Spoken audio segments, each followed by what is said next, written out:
So let's begin. Yes. Qancha hozir odam, 35 odam deyapti, shu mijozlarni nimasi shikoyati nimadan shikoyat qilishyapti. Men kecha nimalar bilan gaplashdim. Shu ariza yozganlar bilan gaplashsam, ular u yerdagi sharoitlar juda yomon. Bittasi CBP1 dan o'tsa ham baribir ushlandi, qonuniy bo'lsa ham baribir ushlab ketishdi deyapti. Bittasi shu kirganda millatchiliklar bo'ldi deyapti. Shu 35 ta migrant nimadan shikoyat qilishyapti? Qanaqa huquqlarini himoya qilyapti advokat? So with all these 35 plaintiffs, what relief they are asking? I was talking yesterday to some plaintiffs, somebody complaining about the CBP, even they used the legal pathway, they were detained anyway. Some of them were saying about the harsh condition inside. The plaintiffs are CBP1 have entered without inspection. Bizdeki yarım 50% deyapti. Yarimi CBP bilan kirgan bo'lsa, yarimi nima bilan? Shu o'zi chegara buzib. Yes. Let me say this. So I guess because we're getting caught up with CBP1, but that's not the issue. So I'm going to explain what the normal policy is and then what's happened to the Uzbeks. So hopefully that will give them better explanation. Yeah, okay. Hozir men deyapti, nimani hozir biz CBP1 haqida gaplashyapmiz. Bu yerda hozir muammo CBP1 emas. Hozir men jarayonni tushuntirmoqchiman. Siz tushunish uchun nimada hozir bu yerda muammo nimada ekanligini. Bu yerda hozir CBP1 muammo emas deyapti. There's three ways a person can be released. 3 ta yo'li bor odamni qamoqdan, shu detentiondan chiqishdi. The first way is when somebody comes across the border, whether it's CBP1 or regular, ICE processes them and immediately releases them. Birinchisi deyapti, shu chegaradan keladimi, farqi yo'q. CBP1 bilan o'tganmi, BCP1 mi, chegaradan o'tadi. Hamma rasmiyatchiliklardan keyin, shu barmoq izlari olgandan keyin, hammadan savol javobdan keyin odatda qo'yib yuboradi. Bu birinchi yo'li. 90% of all of the immigrants that come across the border that way are released immediately nowadays. 90% odatda shunaqa bo'ladi. Chegaraga keladi, chegara suhbatdan o'tadi-yu, kichkina 2-3 minut даже yo'q suhbat qilmasdan, unda o'zimga qo'shimcha qilyapman, o'tib ketadi. For Uzbeks, they automatically detain them when they come. O'zbeklar uchun bunaqa emas. O'zbeklar uchun avtomatik bular qamoqqa yuborilyapti dedi. So that's the first violation. Bu birinchisi, qonunbuzarchilik. O'tkir aka, gapirgandachi bitta gap qilmasdan ko'proq gapirsin, chunki men keyin videoda siz gapingizni olib tashlab bu advokatni gapini ilib qo'yaman-da. Okay. Advokat ko'proq gapirsa, siz keyin o'tib berib o'tasiz. Okay. Hamma gapini boshqatdan gapirsami bo'lmasa? Yo'q, shu ulanib ketaversin. Okay. So, Abadir, he wants you to talk more, like my translation right now, just for him only. In their article, they will just gonna use you, and they're gonna put their translations. So they want you to talk more. Oh, so you want me to just talk? Yeah, and I'm gonna translate to him, but they want to hear you more, record you. Okay, all right. So I'll say a lot of words, and then I'll let you translate at the end. Yeah. Okay. So as I was saying, there's 3 ways that people are released. The first way is when you come across the border, no matter which way, CBP1 or over the border, 90% of the time, they collect the client, ICE processes them, and they release them into America. That happens to most clients from everywhere, Africa, Asia, Middle East, Latin America. 90% are immediately, it's called parole, immediately they're given parole. For Uzbeks, they're not doing that, they're detaining immediately. And that's a violation because they're treating them different than everybody else. The second way is, after somebody is detained, they're given a credible fear hearing called the CFI, and they see if that person's story is believable and the story is about, I'm unable to go back to my home country, I'm too afraid. So they ask questions, why are you afraid? What's going to happen to you? Why did you run away? When they collect the story, they assess whether the person is telling the truth or not. If you get positive, which means they believe your story, 99% of the time they release you, except the Uzbeks. When they do the positive CFI, they still keep them detained, which is the second violation. Because at that point, when they pass CFI, they should be released. The third is they take you to immigration court. When you go to immigration court, if you got denied on your CFI, you go to the judge, and if it's approved, the ICE releases you. That's not happening with the Uzbeks. Everybody else, when they go to the judge, present their case. If the judge says, "Okay, I believe you have fear of going home," you are released. Third way, still with the Uzbeks. Actually, what's worse for the Uzbeks, they have called a notice to appear. They check off the box, arriving alien, which means they can't even ask for bond. So they have to remain detained while the whole immigration court case is happening. Everybody else, they give them the opportunity to get bond. For most of the Uzbeks, they're not allowed bond.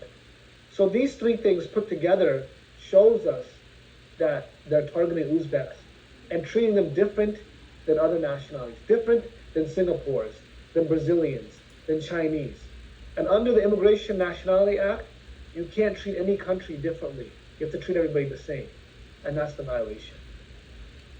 Xo'sh, tarjima qilsa mana bu 3 ta qonunbuzarchilik haqida gapirdi. Birinchi qonunbuzarchilik o'zbeklar bo'ladigan narsa, odatda mana odam chegara orqali keldimi, 90% odamni shunday qo'yib yuboradi. Pasportini oladi, barmoq izlarini oladi, sud kuni belgilaydi-yu, qo'yib yuboradi. Bu birinchi 90%. Ha? Lekin o'zbeklarga bunaqasi bo'lmayapti. Bu birinchi qonunbuzarchilik. O'zbek keldimi, birdan immigratsiya qamoqxonasiga uni qo'yapti. Ikkinchi qonunbuzarchilik qanaqa? Xo'sh, nimaga immigratsiya qamoqxonasiga qo'ydimi? U bilan savol-javob bo'lish kerak. Qani bu odamni asosi bormi, yo'qmi boshpana so'rashga? Xo'sh, agar boshpana so'rashga agar asosini isbotlasa, shu suhbat davomida migratsiya ofitserga, unda nima bo'ladi? Unda odatda hamma uchun qo'yib yuboradi. Ha, bo'ldi, sana asosing bor ekan, mana senga nima? Sud kuni bo'ldi, ko'chada endi sud kuniga ishtirok qilib ishingni davom ettir. Bu narsa ham o'zbeklarga bo'lmayapti. Uchinchisi deyapti. Uchinchisi, xo'sh, mana suhbatdan o'tdimi?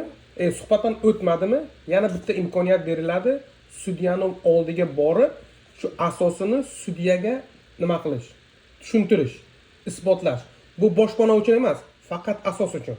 Agar immigratsiya ofitseri unga ishonmagan bo'lsa, shu holatda ham deyapti, agar sudyani ishontirsa, sudya immigratsiya ofitserni qarorni bekor qilib, "Yo'q, men bunga ishondim, buni asosi bor" deb tasdiqlasa, shu holatda ham chiqarish kerak, shu holatda ham o'zbeklarni chiqarmayapti.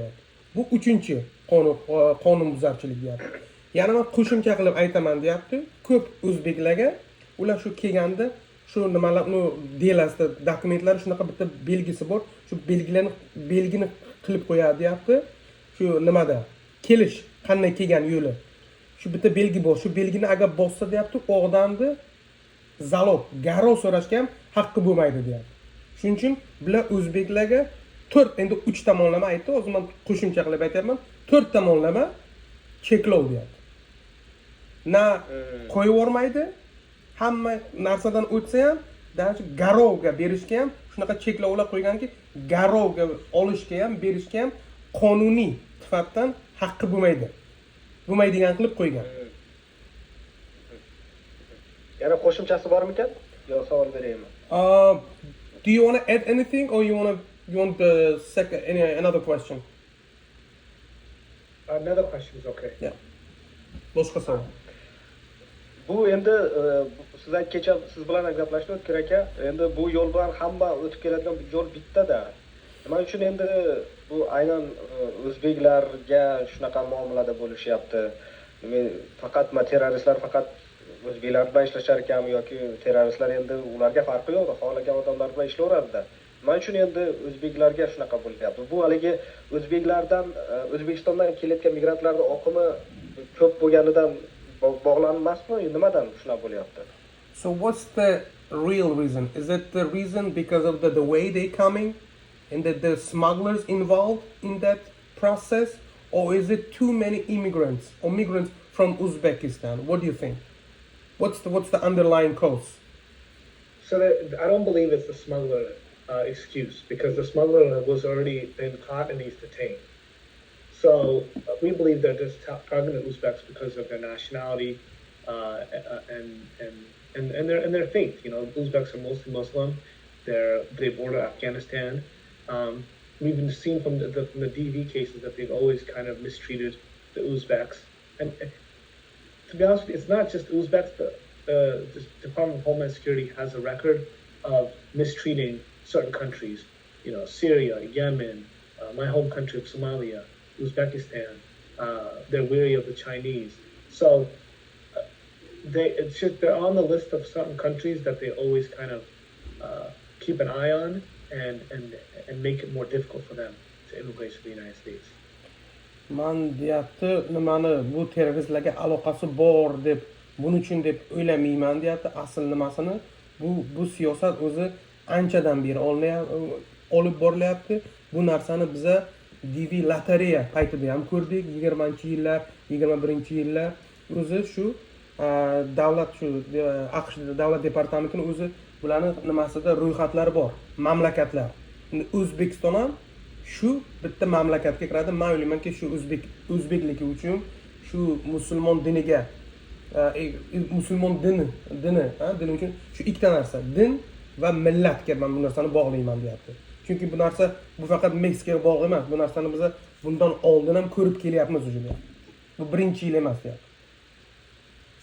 Yo, endi hozir siz aytishingiz bo'yicha O'tkir aka, endi o'zbeklarga nisbatan nazorat, bir kamsitishlar, ushlashlar ko'paydi deyapsiz-da, bu nimalarga o'xshabchi. Endi masalan, oxirgi oylarda kuchayganini sabablarini bilmoqchiman-da. No, he was talking about those 3 months when there was detention was high, raids were high. So what the cause? Why this is happening? That's what we're going to find out in the lawsuit, is that we're going to find out what's their reason for having this policy. We know the policy exists. Yeah. The policy is illegal, but when we go into the lawsuit and the government is given an opportunity to respond, that's when they're going to give us whatever reason they believe why this policy was in place. Just a back note, when we talked to him yesterday, we talked about the CNN article. The first thing was the CNN article published, and the chains of events happened one after another. So that's why he's mentioning, well, maybe this is the... Right, but what I'm saying is that we have our possible reasons for why we think this is happening. But when we do a lawsuit and you find out, then that's the question the judge asked, the first question of, is this policy real? And then they'll admit that it's real. And then and then they'll give some governmental official response. And then we get to argue if that reason is legitimate. You understand? So, of course, we see there was a smuggler that was caught, and then a lot of Uzbeks were detained after that, right? But we're going to see what they officially respond with. Endi maqsad deyapti shu asl nimasini bilish uchun, shu maqsadimiz shuning uchun biz sudga berganki, asl maqsadni bilish. Qani birinchidan haqiqatan shunaqa o'zbekga qarshi siyosat bormi yo'qmi? Bunaqa siyosatni bular qilganmi yo'qmi? Ikkinchidan ularning qo'lida nima bor yana? Qanaqa buyruqlar bor? Qanaqa bor boshqa narsalar? Shuni bilish uchun biz sudga bergan. Lekin haqiqatan biz siz aytganday shu narsalarni kuzatib bordik. Maqola chiqdi, reydlar boshlandi, boshqa narsalar bo'ldi. Lekin ofitsialniy davlat rasmiy javobda olish uchun biz sud orqali bu narsani olib tagiga yetamiz deyapti, bilamiz. Qani haqiqatan birinchidan shu siyosat bormi, chiqarganmi, bu siyosat chiqarilishga sabab nima bo'lgan? Kecha men shu sizlarning mijozinglardan biri bilan gaplashganimda u aytdi, shu endi shu immigratsiya markazida va nima edi, Detentionda juda anaqa xodimlar, o'sha yerdagi xodimlar anaqa kamsitib, sen shu anaqa tibbiy yordamlarni kech ko'rsatib, qo'pol muomala qilib baqirishib, shunaqa yomon bo'lgan ekanda, men kecha gaplashgan mijoz. Endi bunaqa holatlar shu detentionlarda qanchalik endi keng tarqalgan, yoki bu shu bitta odam bilan bo'lgan voqeami, yoki bunaqa voqealar ko'p bo'lib turadimi? So I talked to the one of your plaintiffs yesterday, and she was telling me about the mistreatment, mistreatment by those officers, detention officers, lack of the sanitary things, lack of the medical attention. Is it happening to all the detention centers? Is it common thing? What do you think? It is common. It's not just to Uzbeks, but the detention centers. It's very common to have unfit living situations, not good medical services, the rooms being very substandard. And the reason is that immigration detention was developed to be a short-term detention. It's not meant to be months and months of detention. It's meant to be, you get a person a week, 2 weeks, a month tops, either they get released or sent back home. But now it's become a situation where people are sitting there for months. It's almost a long-term detention, and that's not the case. So they're not built for housing people long-term, and that's probably when that happens. There happens to be issues with people. Haqiqatan ham bu narsa bitta detentionda, bitta nimada emas, hibsxonalarda emas. Immigratsiya ham bu narsa deyarli hamma hibsxonalarda sharoit bir xil.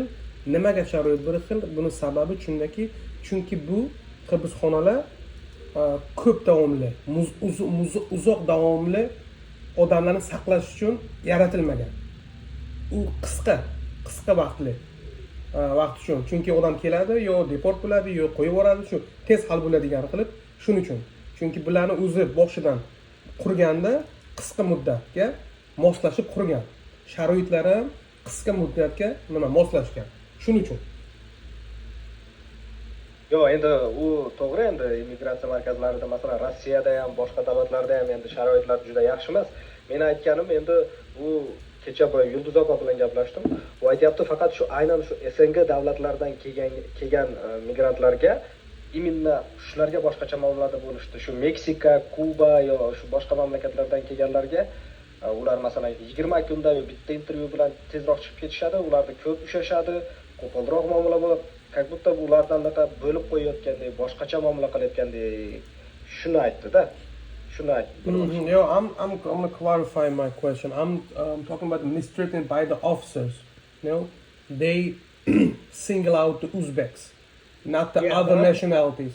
Even when they talk, even when they have a process of the releasing them, it's easier for them, it's faster for them. But for Uzbeks, it's longer, not just the process, but also treatment by the officers too. Correct. And in this next stage of the lawsuit, we're going to get affidavits from the clients that are about their experiences, and then show the federal judge that what's going on with the Uzbeks and their mistreatment by the officers, by the detention centers, and by ICE and DHS in general. Hozir biza ikkinchi arizani ham topshirishimiz kerak. Bizni shu sudimizni tezroq boshlanishi uchun mana shu arizada biza как раз shu odamlar mijozlarimizdan nimani olamiz? Tilxatlarni.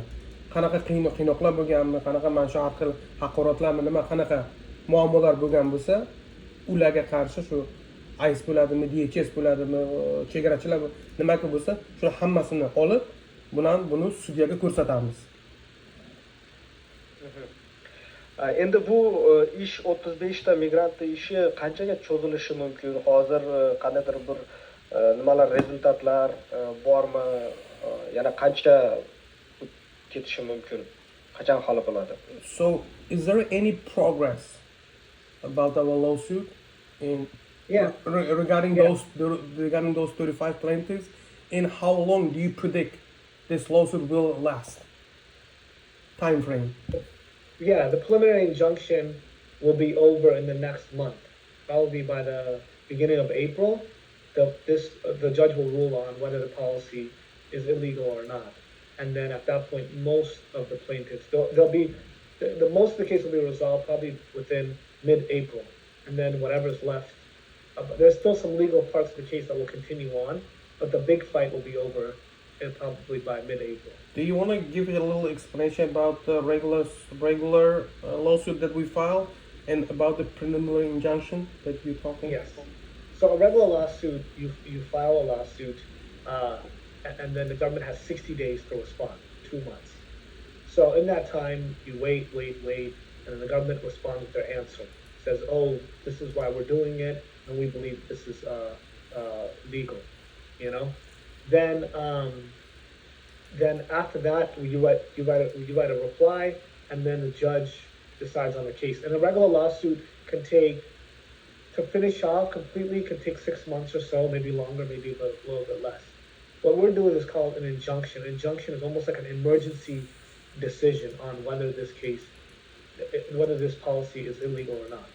And so right now we're finishing up the injunction. We submit that probably early next week, and then the government will have to respond. The judge will have a hearing, and then tell us right then and there, I agree or I disagree. So it speeds up the case, and the whole case is done in a matter of 2 months as opposed to 6 months or so.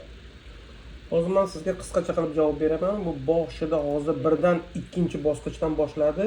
Siz birinchi bosqich bo'yicha savol berdingiz. Bu birinchi bosqich bilan agar sudda shunday qo'yib yuborsak edi, biza dokumenti u 6 oygacha cho'zilishi mumkin edi. Bu shu 6 oy biza cho'zmoqchi emas. Chunki mana haqiqatan ham odamlarni ko'rsatamiz-ku, mana bu yerda odamlarda qanaqa nima yondashuv bo'lyapti. Mana ular nima qanaqa qiyinchiliklar bo'ladi. Faqat shu narsani olib biz ikkinchi arizani beramiz. Bu ariza bilan u 6 oylik sudni maqsad kamaytirish. 2 oyda o'zi tugatish. Shuning uchun biz bu hafta yangi arizamizni beramiz. Yangi arizamizda so'raymiz sudyadan bu narsani tezroq ko'rib chiqishdi. Bizning niyatimiz shu o'zi aprelda o'rtalarida o'zi sudyani qarorini olamiz. Qani haqiqatan bu bilan qilayotgan ishi qonuniymi, noqonuniymi. Lekin ungacha o'zi yangiliklar ham bo'lishi kerak. Yani qisqacha qilib endi boyagi bu ikkinchi holat dedingiz, Baydenni sudga berish. Endi bungacha 2020-yili Trampni ham sudga bergan ekansizlar. Shuni aytib bersa, undan nima sababdan sudga berildi, lekin qanday qilib bu yutishga erishgan? So can you talk about, because I told him about the lawsuit, about Gomez, about good luck when we sued the Trump and then we sued the Biden. We succeeded in those lawsuits. So can you tell me briefly about those lawsuits? Right. So the DV lawsuits were challenging the Trump administration. They stopped the DV program in 2020, 2021, and 2022. They just completely stopped the program. So we filed lawsuits, but it wasn't just for Uzbeks, for everybody. But if you know, the Uzbeks has a big number of DV lottery numbers, much higher than many other countries. So the Uzbeks were affected by the stoppage of the DV. So we filed a lawsuit and a preliminary injunction to stop that. We were successful in 2020, but by the time we filed the lawsuit, there was only so much time left. So I think in 2020 they processed. We got them to process 10,000 cases. They had already processed, I think, previously another 12, so maybe 20,000 were processed. In 2021, we were successful in getting a lot more processed. They got almost 50,000 processed in 2021. In 2022, we would do individual lawsuits. But in all the years, I've always been representing the Uzbeks in those lawsuits against the Trump administration and then later on the Biden administration with respect to the DVs. And now we're doing it with respect to them entering the border. You know, I've always said Uzbeks are great clients. They're great immigrants. We hear sometimes in the news of immigrants coming here and not following the rules, maybe breaking the law, or relying on public benefits, or not integrating. That's not the case for the Uzbeks. They come here, they start businesses, they don't get in any trouble with the law. I rarely get an Uzbek client when I always ask, when I'm doing a consultation, criminal record. None of them, generally don't have a criminal record. They're law-abiding, they start their own businesses, they work hard, and when they do the CFI, the government finds that most of their CFIs is a positive CFI. I have clients from other countries that routinely lose CFI, and I'm going back to court to try to get their CFI, from negative to positive. But the Uzbeks, almost always positive, so they always have a good case. They come in here, they work hard, they follow the law, they pay their taxes, they work hard. So it's very unfortunate what's happening to them, and that's why I feel the injustice when I hear what they go through. Xo'sh, endi juda ham ko'p gapirdi. Qisqacha qilib tushunganimni aytaman. Tushundim, eslab qolish qiyin. Xo'sh, 20 va 21da asosan biza boshida Trampni sudga berdik, keyin Bayden, chunki prezident almashdi. Bu hammasi nimadan boshlandi? Chunki green cardda DV lotereyani Tramp to'xtatishdi, harakat qildi. Shu to'xtatishga harakat qilgani uchun shu biza uni sudga berdik Trampni, keyin Baydenni 20da sudda yutdik, 21da ham sudda yutdik. Klientlar endi bu faqat o'zbeklar uchun emas deb aytmoqchiman, chunki bu vez dunyoda edi, lekin o'zbekistonliklar juda ham ko'p green cardda yutgani uchun o'zbekistonlik klientlar ko'p edi deb gapirdi. Xo'sh, agar o'zimdan qo'shimcha qiladigan bo'lsak, u sudda hozir 21 va 20-sudda hamma ham viza olishga ulgurmadi, chunki vaqt kam qoldi. U sudga yutgan bo'lsak ham viza berilishi deb berilgan, lekin hozir ishimiz apellyatsiyon sudida turibdi. Apellyatsiya sudini kutyapmiz. Men o'zimdan qo'shimcha qilayman buni. Xo'sh, endi o'zbeklar haqida dalja gapiryapti. Men o'zim o'zbeklarni aytyapman deyapti. Mana o'zbeklar qancha klientlarim bo'lsa, bironta ichida biron qonun buzarlik ko'rganim yo'q. Kelsa agar o'zini biznesini harakat qiladi ochishga, yo davlatni mana boshqa odamlardek davlatdan pul olib, faqat davlatni bo'yniga o'tirmaydi. Mana qancha men bilsam, hammasi o'zining ishi bor, qonunni buzmagan, na Amerikada, na O'zbekistonda. Agar men boshqa klientlar bilan agar solishtirsam, mana boshqa millatdagi klientlarim даже ular deyapti, chegarada kelganda boshida ko'pi suhbatdan o'tmaydi. Oddiy suhbatdan o'tmaydi. O'zbeklarniki deyarli hammasi suhbatdan o'tadi deyapti. Shuning uchun nimaga bunaqa o'zbeklarga bunaqa nima hayron qolaman dedi. O'zbeklarning ichida bu yaxshi immigrantlar, qonun buzmaydigan immigrantlar va bu yerda Amerikada deyapti, men bironta ular nimani yomon o'zbekni ko'rganim yo'q endi. Yomon degan qanaqa? Faqat ish yoqmas, yo'q qonun buzar.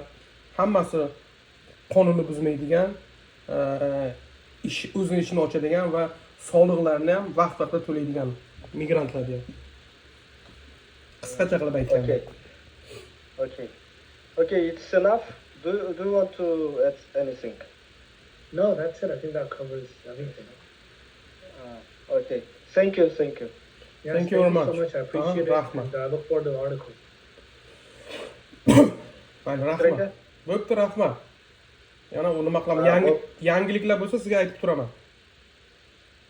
Boshqa bu keysdan tashqari boshqa yangiliklar, boshqa nimalar bo'lsa, bemalol aytsanglar bo'ladi. Biz shu migrantlarni muammosini yorib chiqarishga qiziqdormizda biz ham.